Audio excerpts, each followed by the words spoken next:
के जो हमारा वीडियो है उसमें हम लोग ग्रुप्स के बारे में, अकाउंटिंग ग्रुप्स के बारे में और साथ में शॉर्टकट कीज़ के बारे में समझेंगे, जो कि अधिकतर हम जब practical and real data basis पे जब हम काम करते हैं, जब हम लोग किसी वर्किंग इन्वायरमेंट में होते हैं जहाँ पे ये कीज़ और ग्रुप्स जानने क्यों ज़रूरी है और ये कीज़ क्यों इतनी ज़्यादा यूटिलाइजेशन में आती है, वो सारी चीज़ें आज के लेक्चर में जो है वो देखेंगे। सो स्टार्ट करते हैं हमारा सेशन बाय सबसे पहले आप लोग टैली जो आपके पास है उसको ओपन कर लीजिए। टैली पे आप लोग सबसे पहले क्रिएट कंपनी पे जाएंगे और क्रिएट कर लीजिए ग्रुप्स एंड कीज़ के नाम से कंपनी। जिससे मैंने ग्रुप्स एंड कीज़ के नाम से कंपनी नहीं बनाई है, मैंने अभी सिर्फ एक हेडिंग ली है ग्रुप्स एंड कंपनीज़ की। बट आपको ये ध्यान रखना है कि हमेशा जब हम वर्किंग करेंगे तो हम कंपनी का ही नाम यहाँ पे डालते हैं और ओवरऑल मेल आईडी और ये सारी चीज़ कंपनी की ही जाती है। तो ओवरऑल जो डिटेल्स हैं वो कंपनी की जाएगी, बट क्योंकि हम लोग एक ग्रुप और कीज़ के ऊपर बात कर रहे हैं इसीलिए मैंने अभी नेम में ग्रुप्स एंड कीज़ डाल दिया है। तो इसलिए मैंने यहाँ बात को क्लियर करना मुझे ज़रूरी है।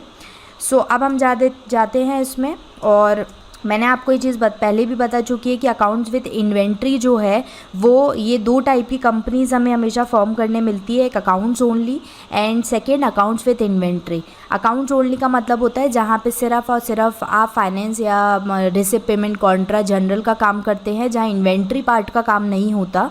और एक होता है जहाँ अकाउंट्स विद इन्वेंट्री आता है।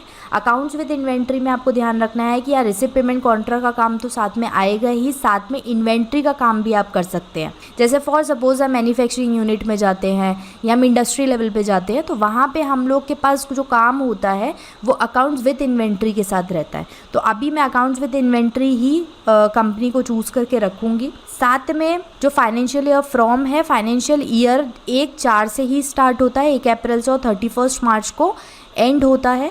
साथ में books beginning from, books beginning का मतलब हमेशा आप ध्यान रखिए कि बुक्स को बिगिन कब से, बुक्स बिगिन कब से हुई है, बुक्स लिखनी कब से स्टार्ट की गई है। ज़रूरी नहीं है कि 1/4 से ही बुक्स लिखनी स्टार्ट की हो।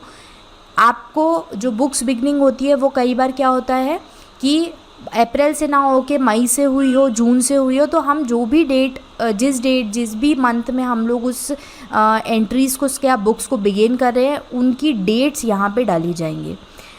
यहाँ पे आपको financial year from and books beginning form I hope so कि क्लियर हो। साथ में इसी के नीचे आप देख रहे हैं सिक्योरिटी कंट्रोल। सिक्योरिटी कंट्रोल्स का मतलब ये होता है कि जहाँ पे आप ये टैली पे अपना पासवर्ड एंड आईडी डाल देते हैं कि कोई दूसरा व्यक्ति उसको ओपन ना कर पाए। तो ये भी इसमें फैसिलिटी है। अभी मैं इसलिए इसमें नहीं डाल रही हूँ, ओपन नहीं कर रही हूँ, बिकॉज कि सिक्योरिटी डालने की ज़रूरत नहीं है, क्योंकि मैं अभी एक बेसिक से आपको फीचर्स के ऊपर ये काम बता रही हूँ। जब हम लोग वर्किंग करते हैं इसकी तो हम लोग सिक्योरिटी पर्पज़ से पासवर्ड एंड आईडी डालते हैं।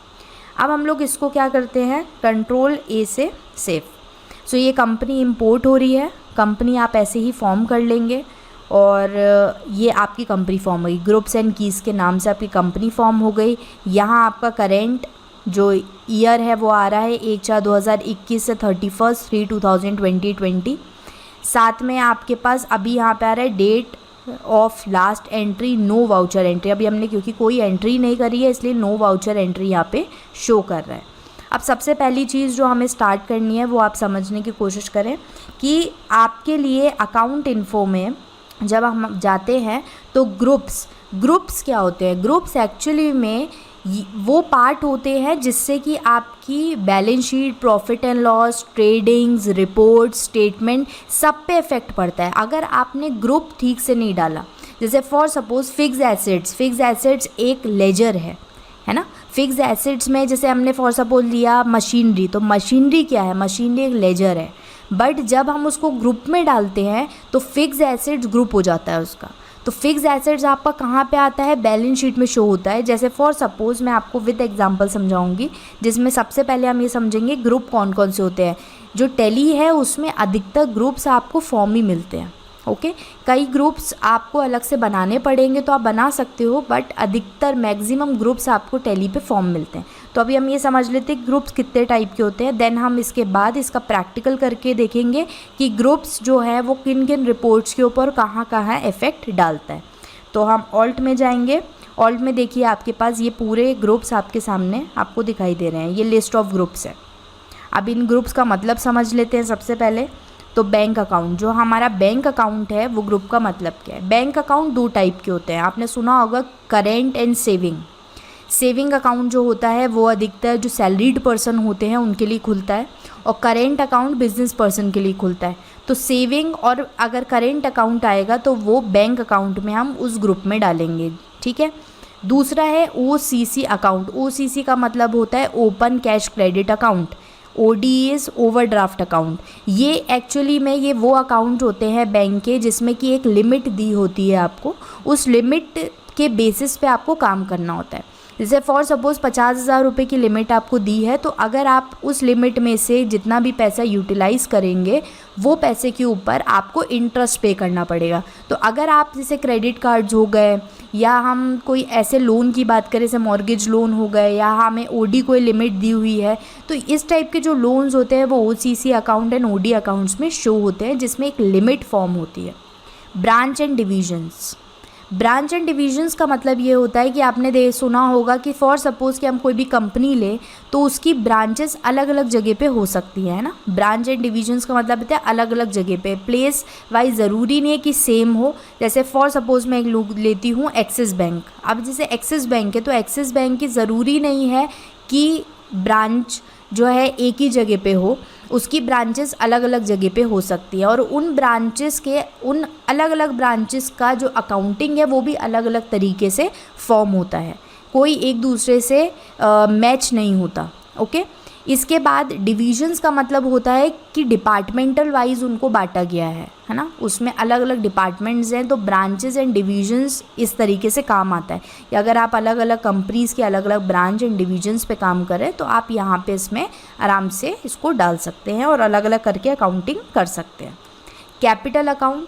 कैपिटल अकाउंट जो होता है वो ऑनर लेके आते हैं, जो कैपिटल है ना, दोनों फॉर्म्स हो सकते हैं, in the form of cash भी हो सकता है, in the form of goods भी आता है। तो कैपिटल जो भी ऑनर या इन जो भी ऑनर्स होंगे, जो स्टेक होल्डर्स होंगे, वो कैपिटल लेके आते हैं, उन कैपिटल को हम कैपिटल अकाउंट में के ग्रुप में डालते हैं। तो ये मैं एग्जांपल के थ्रू भी आपको समझाऊंगी तो और अच्छे से इसको आप क्लैरिटी से समझ में आएगा। Cash in hand. Cash in hand मतलब फिजिकली कैश आपके पास कितना है, वो जैसे हम कैश बनाते हैं तो उसको किस ग्रुप में डालेंगे, कैश इन हैंड के ग्रुप में डालेंगे, जो करेंट एसेट्स में आपको इफेक्ट दिखाई देगा। तो कैश इन हैंड का मतलब है फिजिकली कैश आपके पास कितना है। Current assets. करेंट एसेट्स का मतलब समझिए जो 2 साल या 1 साल के अंदर अंदर रिसीव्ड होने वाला है ना, जो भी अमाउंट आपका 1 साल या 2 साल के अंदर रिसीव्ड होने वाला है, they all are current assets. Current मतलब अभी, करेंटली जो भी आपके एसेट्स आने वाले हैं, आपके पास रिसीव्ड होने वाले हैं, वो सारे के सारे या जो करेंटली आपके पास हैं, एग्जिस्टली हैं, वो करेंट एसेट्स में शो होते हैं। Current liabilities. करेंट लाइबिलिटीज़ का मतलब ये होता है कि वो लाइबिलिटीज़ जो कि आपको विद इन 1 ईयर या 2 ईयर्स के अंदर अंदर पे करनी है, ठीक है। कंपनी को जो 1 ईयर या 2 ईयर्स के अंदर अंदर जो भी लाइबिलिटीज़ पे करनी होती है, they all are current liabilities. इसके आगे का टॉपिक मैंने वीडियो के पार्ट 2 में कंटिन्यू किया है, जिसका लिंक आपको डिस्क्रिप्शन में मिल जाएगा।